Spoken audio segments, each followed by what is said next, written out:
আমরা এখানে রাজাপুরের মন্দিরে এসে বসে। এখানে আগে রাজারা থাকতো। মন্দিরটা দেখে এটা অনেক পুরানো। একদিন শুধু এই মন্দির নিয়ে আপনাদেরকে একটা ব্লগ করে দেখাবো। এটা মূলত চিতাশাল একটা। এখানে খুব ভয়ঙ্কর কিছু কাহিনী আছে। এখানে আগের রাজাদের কিছু কাহিনী আছে, আপনাদেরকে বলবো। আর এই পাশেরটা হচ্ছে। হ্যালো এভরিওয়ান, আসসালামু আলাইকুম। আশা করি সবাই ভালো আছেন। আলহামদুলিল্লাহ আমরাও ভালো আছি। অনেকদিন পর আপনাদের মাঝে নতুন একটা ব্লগ নিয়ে আসলাম। আর বাসা থেকে অনেকদিন যাবত বের হওয়া হয় না বাসা থেকে। তো ছোট ভাইকে নিয়ে একটু ঘুরতে আসছি। যখন আমার বেশি মন খারাপ থাকে আমি এই জায়গাটায় আসি। এই জায়গাটা খুব অসম্ভব সুন্দর একটা জায়গা। মানে যে কেউ আসলে এটার মায়া পড়ে যাবে ওই জায়গাটায়।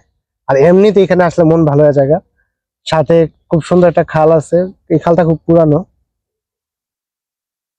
আর আমার যখনই মনটা বেশি একটু খারাপ থাকে এখানে এসে পড়ি। আর আমার নানি বাড়ি এদিকে এই রাস্তা দিয়ে যায়, এখান দিয়ে। আর আজকে আপনাদের মাঝে এখানকার সৌন্দর্যগুলো তুলে ধরবো। তো পুরো ব্লগ শেষ পর্যন্ত দেখে দেখুন, আশা করি ভালো লাগবে। খুব সুন্দর একটা ব্লগ হইতেছে। খুব সুন্দর জায়গাটা ঘুরে ঘুরে দেখাবো আপনাদের মাঝে। তো পুরো ব্লগ দেখতে থাকুন।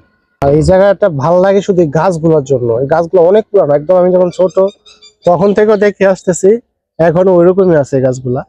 একটা বার দেখেন গাছ, রাস্তা মানে বাইরে কিন্তু রোদ অনেক, কিন্তু এখানে খুব ঠান্ডা ছায়া আছে। এখানে আর রোদ পড়ে না।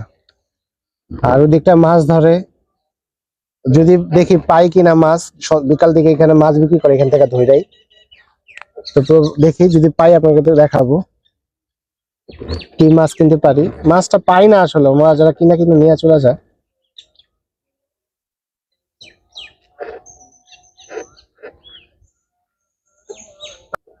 আমার যখন বেশি মন খারাপ থাকে তখন আমি এই জায়গাটা এসে পড়ি ছোট ভাইকে নিয়ে।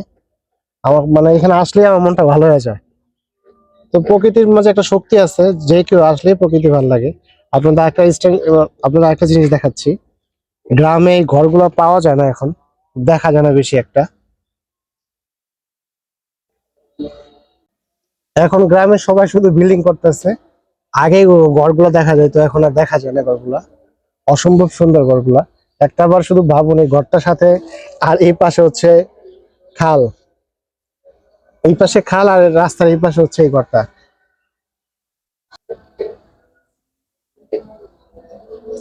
আমার এরকম ঘরগুলো অনেক ভালো লাগে। যদি আল্লাহ কোনোদিন স্বপ্ন পূরণ করে, এরকম খাল বা নদীর পাশে এরকম একটা ঘর করে থাকবো ইনশাল্লাহ।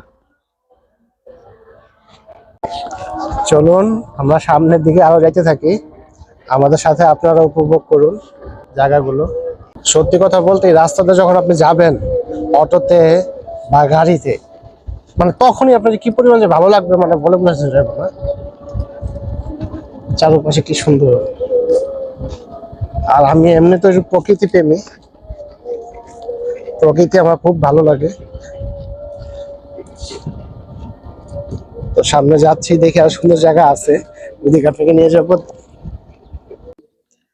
এখানে আমি অ্যাক্সিডেন্টে পর আসছিলাম। আমি গাড়িটা ঘুরতে ঘুরতে আমার নানির বাড়িতে এখানে এসে পড়ছি। আমার নানির বাড়ি এলাকা রাজাপুরে এখানে। আর এই ব্রিজটা যে আমার কত স্মৃতি আছে এখানে। এই ব্রিজ, এই স্কুল এইখানটায়। এটা পুরাটা একটা খাল ছিল, এখন তো খালগুলা ভরে গেছে। এটা এই ব্রিজের নিচ থেকে বড় একটা খাল ছিল, ব্রিজও ভেঙে গেছে।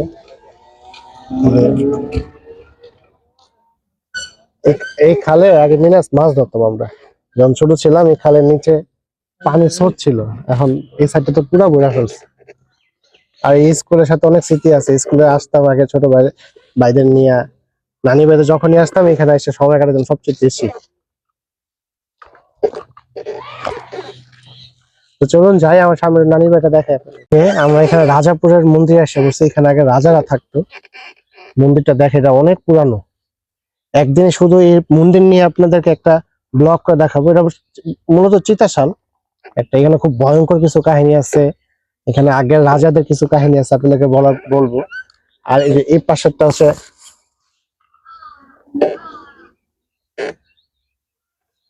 এখানে অনেক ভৌতিক অনেক কাহিনী আছে এখানে এই মন্দিরটা নিয়ে। তো সন্ধ্যা হয়ে যেতেছে, নানির বাসা থেকে বেরিয়ে গেছি। নানির বাড়িতে যাইতে পারি নাই। নানি খুবই কান্নাকাটি করতেছে, ইমোশনাল হয়ে গেছে। তো ওইগুলো আর ব্লকে দেখাই নাই। তো হয়তো নানির বাসায় যাইতাম, কিন্তু আপনাদের সন্ধ্যা হয়ে যেতেছে। আমাদের বাসা অনেক দূরে যেতে যেতে। আরেকদিন সকালে আপনাদের আমার নানিদের বাসা সকাল সকাল যেদিন আসবো দিন ঘুরে দেখাবো। তো আজকের ব্লগটি এই পর্যন্তই, দেখা হবে নতুন কোনো একটি ব্লগে। সবাই ভালো থাকবেন, সুস্থ থাকবেন, ভালোবাসার সংসারের হাতে থাকবেন। আল্লাহ হাফেজ।